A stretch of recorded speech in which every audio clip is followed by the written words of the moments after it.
Un carat de sable près de Braunschweig, en Allemagne. Le caporal de la police militaire américaine ajuste les cordes. Heinz Petry, 16 ans, est plaqué contre un poteau en bois. Ses mains sont liées dans le dos. Un bandeau de tissu blanc recouvre ses yeux. À quelques mètres, Josef Schoner attend son tour. Il a 17 ans. Pourquoi des adolescents font-ils face à un peloton d'exécution? La réponse tient à leurs vêtements. Petry et Schoner portent des habits civils. Pas d'uniforme, pas d'insigne. Selon l'article 81 de la Convention de Genève de 1929, ce détail change tout. Sans uniforme, ils ne sont plus des combattants, ce sont des espions. La protection des prisonniers de guerre ne s'applique pas aux mineurs dans ce cas précis. L'officier américain lève le bras. Les soldats de la 9e armée épaulent leurs fusils Garand à 15 pas de distance. Le silence pèse sur la carrière. Seules les commandes sèches en anglais résonnent contre les parois de sable.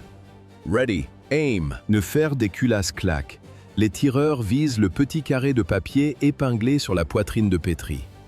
Le règlement est appliqué avec une précision chirurgicale. La procédure ne prévoit aucune émotion, seulement l'exécution d'une sentence du tribunal militaire. Le bras de l'officier s'abaisse. Un seul bruit sec déchire l'air de juin. 6 juin 1945, le premier d'une longue série de pelotons. Le protocole de détention de Heinz Petry contenait un détail fatal. Ce n'était pas son âge, c'était sa veste. Pourquoi ce jeune de 16 ans était-il juridiquement un saboteur? La réponse tient à ses vêtements civils en zone de combat. Selon les lois de la guerre, l'absence d'uniforme change tout. Sans insigne, un combattant perd ses droits de prisonnier. Il devient un espion. Petry et son camarade, Josef Schoner, 17 ans, sont découverts dans un trou de tirailleurs derrière les lignes américaines. Ils observent les mouvements de troupes. Le tribunal militaire général de Mönchengladbach ne retient qu'un seul chef d'accusation, espionnage. Le verdict tombe. Peine de mort par peloton d'exécution. Heinz Petry est né le 31 décembre 1928. Il vient de fêter ses 16 ans lorsqu'il fait face au fusil. Les deux adolescents sont d'anciens membres des jeunesses hitlériennes. Pour le droit militaire américain, ce sont des cibles légitimes. La procédure exige des preuves visuelles. L'armée documente tout. Sur les clichés, on voit un garçon frêle, attaché à un poteau. Les soldats en formation. Le dossier se referme sur la photofixation de l'exécution. 8 jours après la mort de Petry, dans le même secteur, le scénario se répète. Le corps du jeune Heinz Petry s'affaisse contre le poteau. Un nuage de poussière retombe. Silence. 4 minutes s'écoulent. C'est le protocole de contrôle. Les officiers s'approchent du condamné. Ils vérifient le pouls. La mort est confirmée. Ils détachent le corps. Ils amènent Josef Schoner. C'est son tour. Les preuves de leur culpabilité étaient-elles absolues? Dans les zones d'occupation, les tribunaux militaires travaillent selon une procédure accélérée. Pas de véritable défense, pas d'appel. Les dossiers se règlent en quelques jours. L'été 1945 marque un tournant brutal. La directive JCS 1067 entre en vigueur. Ordre de Washington. Traitement sévère de l'Allemagne. Pas de fraternisation, pas de pitié pour les saboteurs. La traque des éléments indésirables devient systématique. Le 14 juin 1945, près de Rheinbach, les pelotons d'exécution fonctionnent à plein régime. 6 nouveaux prisonniers font face aux fusils. Parmi eux, des membres du personnel SS. Ils portaient des vêtements civils. Pour le commandement américain, le statut est clair, espionnage. Le cas Petry n'est pas un incident isolé. C'est une pièce d'un engrenage administratif. Durant l'été 1945, les tribunaux militaires prononcent des dizaines de condamnations à mort. Au moins 60 exécutions pour espionnage sont documentées durant cette période. Toutefois, les juges américains se heurtent à un obstacle absent de tous les manuels militaires. Le droit pénal ignore l'endoctrinement comme circonstance atténuante. Mais ici, les coupables sont des enfants. Comment juger un assassin à qui l'État répète depuis ses 10 ans que la pitié est une faiblesse? La réponse est brutale. La plupart des dossiers s'effondrent avant le procès. Prenez ces 2 membres des jeunesses hitlériennes, 15 ans chacun. Ils participent à l'exécution d'un prisonnier de guerre. Le tribunal les condamne, mais il reste des exceptions. Pour la masse, le système judiciaire est paralysé. Le statut de criminel de guerre s'entrechoque avec la minorité des accusés. En 1945, le droit international ne dispose d'aucun mécanisme pour traiter des soldats de 17 ans endoctrinés depuis une décennie. En 1933, le mécanisme s'enclenche pourtant avec une précision chirurgicale. L'État nazi ne cherche pas à éduquer, il cherche à posséder. La jeunesse devient une réserve stratégique. Les tribunaux militaires abandonnent les poursuites faute de cadre légal adapté. Pour comprendre pourquoi des adolescents de 16 ans finissent face à un peloton d'exécution en 1945, il faut disséquer la machine. Le mécanisme s'enclenche 12 ans plus tôt. Ce n'est pas une simple organisation de jeunesse, c'est une usine de production de soldats à l'échelle industrielle. Adolf Hitler identifie une faille que les adultes ignorent, la malléabilité absolue de l'enfance. Il ne cherche pas des électeurs, il façonne des fanatiques. Au départ, la division jeunesse de la NSDAP ne regroupe que quelques centaines de fils de cadres du parti.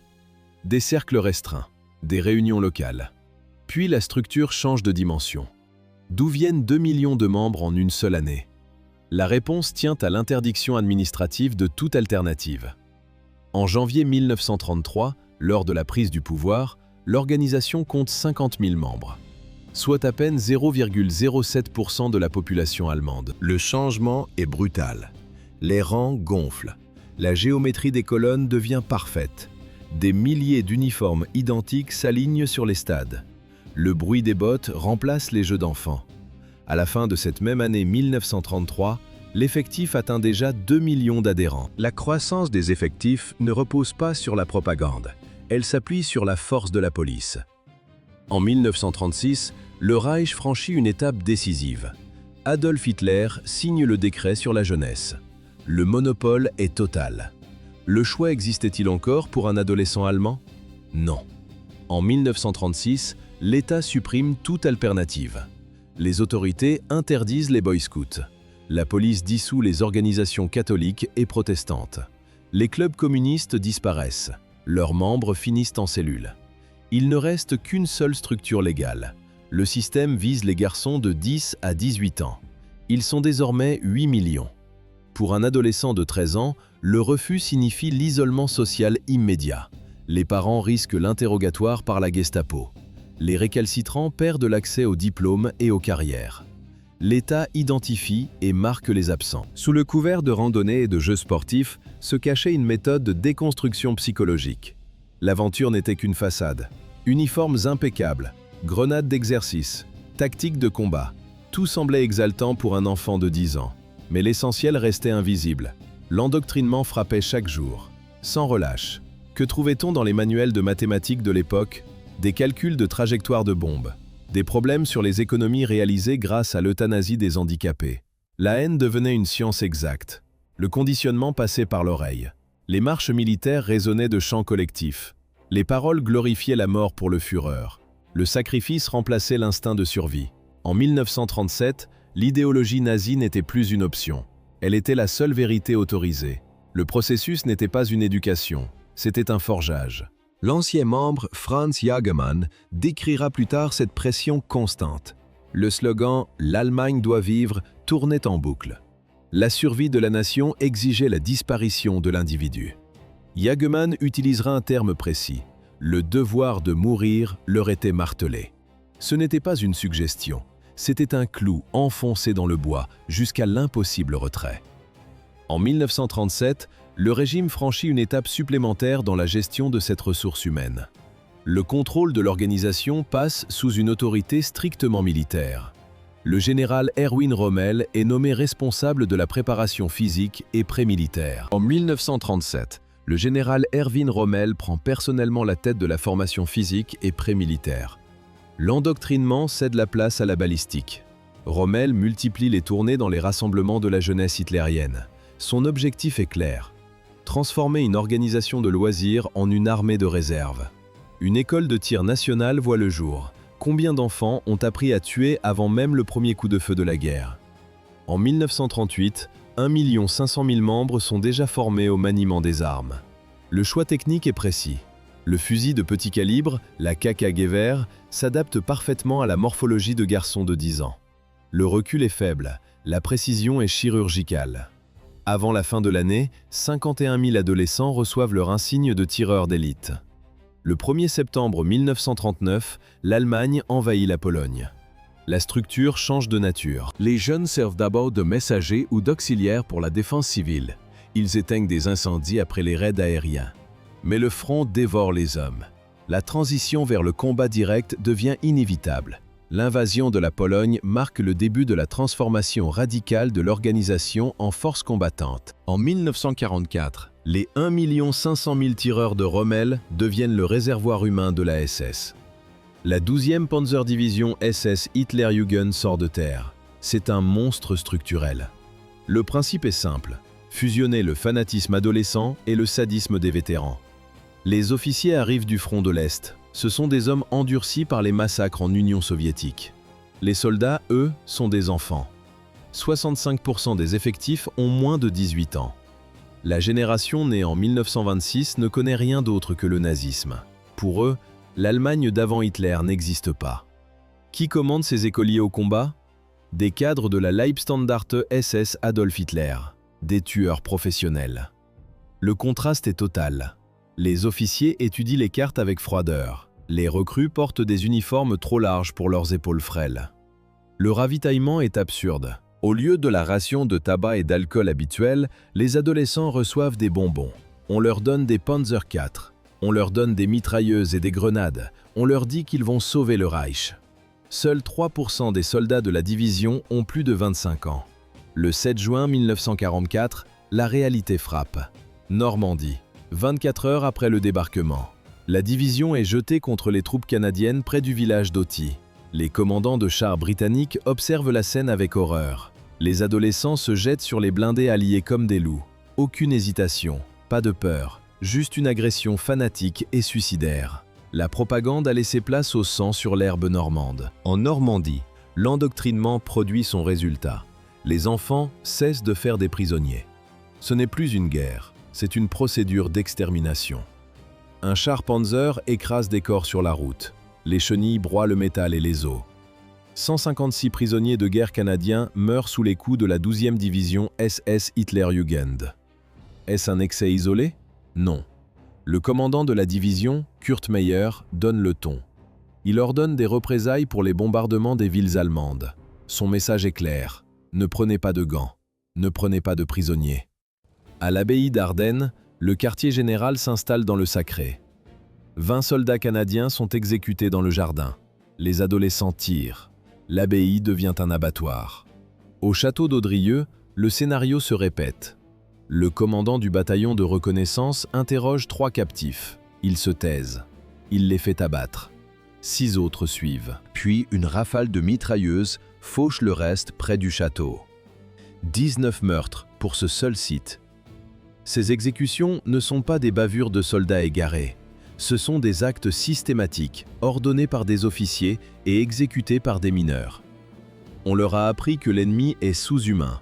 On leur a enseigné que la pitié est une faiblesse. Pour ces adolescents, la cruauté est un devoir militaire. Le massacre des 156 Canadiens constitue une violation directe de la Convention de Genève. Auty, juin 1944. Les soldats du North Nova Scotia Highlanders déposent les armes. Les munitions manquent. La reddition est la seule issue légale. Selon la Convention de Genève, leur guerre s'arrête ici. Ils attendent le transfert vers un camp de prisonniers. L'attente dure peu. La réalité bascule. Les grenadiers de la 12e division SS ne font pas de captifs. Un camion démarre. Le conducteur braque les roues vers la colonne d'hommes désarmés. Le moteur rugit. Le véhicule percute la ligne de prisonniers. Un char lourd s'avance sur la chaussée. Les chenilles grincent sur la bave de la route. Le métal écrase les corps, vivants ou morts. Le carnage devient systématique. Les SS utilisent des baïonnettes. Ils frappent avec des crosses de fusil. Certains Canadiens reçoivent une balle dans la nuque à bout portant. 156 victimes. Pourquoi une telle fureur? L'efficacité militaire de l'unité est indiscutable. 28 chars canadiens détruits durant la bataille de Normandie. Mais ce chiffre occulte une statistique plus sombre. Ces 156 exécutions représentent 10% des pertes totales du régiment pour toute la campagne. Les officiers ont identifié 156 corps. Stalingrad a dévoré 300 000 soldats allemands, morts ou capturés. Le front de l'Est s'effondre. Qui remplacera ces 300 000 hommes? La réponse tient en une date, 1926. Le massacre d'Auty n'est pas un accident isolé. Il est le produit d'une mécanique industrielle lancée un an plus tôt. Dès 1942, les camps de renforcement de la défense transforment les adolescents en ressources militaires. Ce ne sont pas des camps de vacances. On y enseigne le maniement de la MG42, de la grenade à manche et du pistolet. En juin 1943, la 12e SS Panzer Division Hitlerjugend sort de terre. C'est une division blindée complète, 20 000 soldats. La particularité est statistique. La quasi-totalité des recrues appartient à la génération 1926. Ces garçons n'ont aucun souvenir de la République de Weimar. Ils ont grandi sous une seule doctrine. Ils sont obéissants, fanatiques et sacrifiables. Au moment de la formation de l'unité, la majorité des soldats ont 16 ou 17 ans. Fin 1944. Les standards d'élite de la 12e division SS deviennent un luxe impossible. Le front s'effondre partout. Les Alliés percent en Normandie. Les Soviétiques broient les armées à l'Est. Les villes allemandes ne sont plus que des amas de gravats. Berlin change de stratégie. Le commandement passe de la gestion de professionnels à l'épuisement total des ressources humaines. Le régime crée le Volkssturm, l'armée du peuple. La loi mobilise tous les hommes de 16 à 60 ans, mais les quotas ne sont jamais atteints. Comment armer 1 million d'hommes en un mois? Le Panzerfaust est une demi-journée d'instruction. L'âge devient une notion abstraite. Les recruteurs sortent des enfants de 12 ans des salles de classe. On apprend aux gamins de 10 ans à manier des armes anti-chars. Certains sont si petits qu'il faut les soulever pour qu'ils atteignent la détente. Heinz Schütz a 15 ans. Il vient de Leipzig. Sa formation dure 4 heures. On lui donne une vareuse SS trop large qui pend sur son corps d'enfant. Sans aucune expérience, le garçon rejoint la ligne de front. Heinz Schütz a reçu une demi-journée d'instruction. D'autres n'ont même pas eu la chance de voir le lever du soleil. Avril 1945. Berlin n'est plus une capitale. C'est un abattoir à ciel ouvert. L'État ne cherche plus la victoire, il cherche à gagner des minutes. Pour cela, il consomme sa propre substance, ses enfants. Le processus est mécanique. Les SS retirent les garçons des écoles. On leur promet l'héroïsme, on leur donne un Panzerfaust. La réalité est statistique. Un enfant armé ralentit l'avance alliée de 3 heures. C'est le prix fixé par le régime. La défection n'est pas une option. Le système dévore ses outils défaillants. Les tribunaux de campagne de la SS ont prononcé 30 000 condamnations à mort contre leurs propres soldats durant les derniers mois. Margaret Bovary attendait près d'un guichet de transport. Elle a vu la scène. Un camion de ravitaillement brûlait sur le bord de la route. La fumée noire masquait le ciel. Un officier SS a traîné un déserteur hors de la foule. Le garçon pleurait. Il appelait sa mère. Il avait 14 ans. L'officier a sorti son Luger. Un mouvement sec. Le coup est parti derrière la nuque. Le corps est tombé dans la boue, entre les décombres et les pneus en feu. Autour, les barricades de Berlin finissaient de se consumer. L'odeur du caoutchouc brûlé couvrait celle du sang. Dans les rues désertes, seuls les camions continuaient de brûler. 2 500 000 soldats soviétiques contre 45 000 défenseurs. 8 500 avions contre une ville en ruine. Le rapport de force est de 1 contre 56. À l'extérieur de la ville, le cercle se referme. À l'intérieur, les pelotons de la SS continuent d'exécuter les déserteurs. Le général Helmut Weidling prend le commandement de la défense de Berlin. Il compte ses troupes. Sur le papier, des divisions. Dans la réalité, des spectres. Weidling dispose de moins de 15 000 soldats entraînés. Le reste n'est qu'un assemblage de policiers épuisés et de miliciens du Volkssturm. Combien de combattants restent-ils pour tenir les barricades? Le décompte final de Weidling est précis. Il identifie 1252 enfants des jeunesses hitlériennes et du service du travail. Un enfant pour 2000 soldats russes. Certains ont 14 ans, d'autres sont plus jeunes encore. Ils n'ont pas de blindage. Ils n'ont pas de soutien aérien. Ils n'ont que des fusils trop lourds et quelques lance-grenades. C'est la statistique finale de l'agonie du Reich. 14 ans. Ceux qui n'ont pas péri sous les chenilles des chars soviétiques à Berlin ont choisi la clandestinité. Fin 1944, le commandement allemand change de doctrine. La guerre régulière agonise. La guerre de partisans commence. Où sont passés les milliers d'adolescents après la capitulation? Le projet Werwolf apporte la réponse. Le régime ne mise plus sur les divisions, mais sur les cellules. Des unités de guérilla. Des combattants de l'ombre pour opérer derrière les lignes ennemies. Heinrich Himmler ordonne la création de ce réseau de sabotage. L'objectif, harceler les forces alliées à l'ouest par des assassinats et des destructions. Les Werwolf utilisent les infrastructures de l'État pour une résistance souterraine. Ce n'est plus une armée, c'est un poison. Les membres des jeunesses hitlériennes reçoivent une formation accélérée aux explosifs et aux poisons. Ils doivent devenir invisibles. Le chaos d'avril 1945 facilite la transition. Les formations militaires se désintègrent. Les soldats désertent par milliers. Dans cette confusion, les adolescents jettent leurs insignes. Ils abandonnent leurs unités en retraite. Ils cherchent à franchir les lignes américaines ou britanniques, certains pour fuir, d'autres pour frapper. Ils se débarrassent de leurs uniformes pour se fondre dans la masse des civils. Les Alliés s'attendaient à une guérilla. Leurs services de renseignement disposaient de documents saisis et d'aveux précis. Pour contrer le projet Werwolf, le commandement impose des procédures strictes. L'objectif ? Neutraliser les saboteurs infiltrés derrière les lignes de front. La mécanique est binaire. Un combattant porte un uniforme ou il devient un espion. Les membres des jeunesses hitlériennes abandonnent leur veste brune. Ils cachent leurs plaques d'identité sous des vêtements civils élimés. Ces adolescents se fondent dans la masse des réfugiés. Ils collectent des informations ou préparent des attentats. Ils misent sur leur apparence d'innocence. Le droit de la guerre ne prévoit aucune exception pour l'âge.